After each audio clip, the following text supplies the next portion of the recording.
This report includes graphic content. Viewer discretion is advised.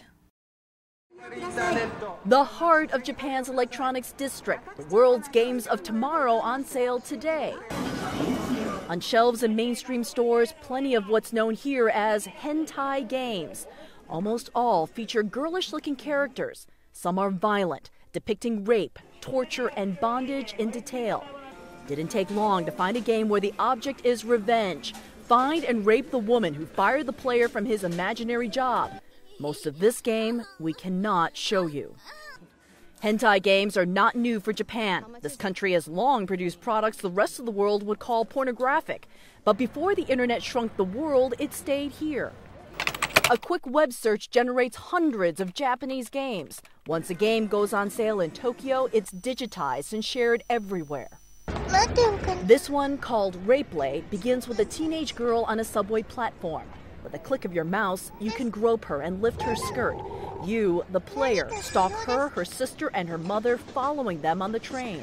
What follows is a series of graphic, interactive scenes that we can't show you. Players can corner the women to rape them again and again, and it goes on from there. The game infuriated women's rights groups.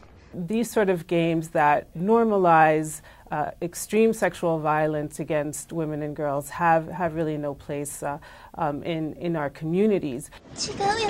International outrage led the Japanese developer to pull the RapeLay game from stores last year. But that didn't stop its spread. In fact, the controversy took it viral. That's how Lucy Kibble and Jim Gardner in England heard about and downloaded the game, as they told me over Skype. It was just a fact. It was a controversial subject, and I wanted to try it, really, just to see what it was all about. That global availability is why international women's rights groups say Japan needs to regulate game makers better, stopping creation of certain content. What we are calling for, though, is that the Japanese government ban all games that promote and simulate sexual violence, sexual torture, stalking, and rape against women and girls, and there are plenty of games like that. How sensitive is Japan to this issue? Despite weeks of repeated calls to the government, not a single government official would speak to CNN on camera. They wouldn't even make a statement on paper. Over the phone, one official who would not allow us to use her name said that the government realizes these games are a problem, and it is checking to see whether self-policing by the gaming industry is enough. Sexual images are subject to censorship in Japan. For example, in the RapeLay game, genitalia are obscured.